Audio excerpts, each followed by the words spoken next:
I want to carry on from where I left off last Friday, where I was reading out the English translation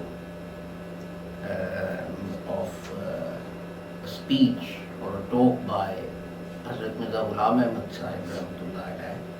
where he said that the Holy Quran was a living miracle of the Holy Prophet Muhammad. So today we continue with that. For example, look at the Quran's teaching. It seems to be a magnificent miracle. And truly, it is a miracle. It is in accordance with demands of wisdom and natural requirements that no other teaching can certainly be comparable to it. The teaching of the Holy Quran is such that it compiles and completes all earlier teachings. At this time, by showing just one aspect of this teaching, I will establish that the teaching of the Holy Quran is of the highest degree of excellence, and that it is a miracle. For example, the teaching of the Torah, whether it is considered with regard to existing conditions or requirements of this age, stresses only revenge and retribution, such as an eye for an eye or a tooth for a tooth.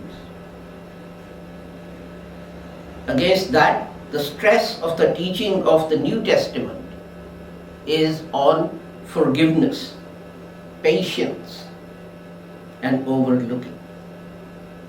To such a degree that it says that if someone slaps you on one cheek, turn the other one to him.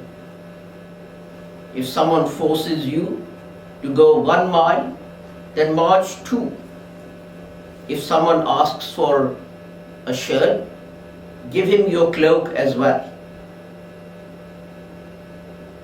In the same way, in every chapter of the Torah and the New Testament will be seen this, that the Torah takes the position of most and the New Testament that of least. However, the Holy Quran in every matter teaches wisdom and latitude. Wherever you look regarding whatever matter, you see the teaching of the Holy Quran, it will be found that it teaches wisdom and latitude. Though we accept that the source of the teachings of all these books is the same, but there is no room for denial that the Torah and the New Testament each has stressed only one aspect. However, only the Holy Quran has given a teaching in accordance with human nature. To say that the Torah's teaching is of most and that therefore this is not from God is not correct. The basic point is that the needs of that time required such a teaching. And because the Torah and the New Testament were like that law which is for a specific place, that is why in their teaching other aspects were not considered. However, because the Holy Quran is for the whole world and the whole of mankind, so its teaching was put at a stage where it is in accordance with the correct requirements of human nature. This is wisdom, because wisdom literally means to put a thing in its correct place.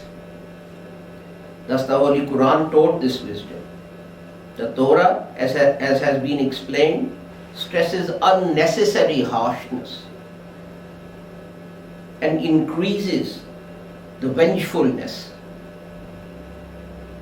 And against that, the New Testament stresses unnecessary forgiveness.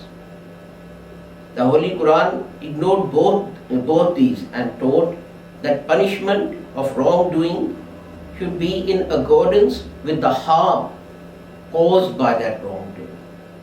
But if a person forgives the wrongdoer, and the purpose of forgiving or forgiveness is to reform the wrongdoer, then Rabb will reward him.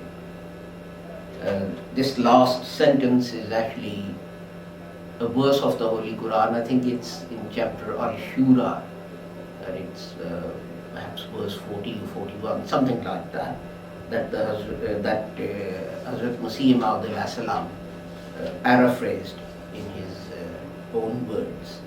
If you want to, and I recommend that you do, look it up and read the whole chapter so that you can put it in context.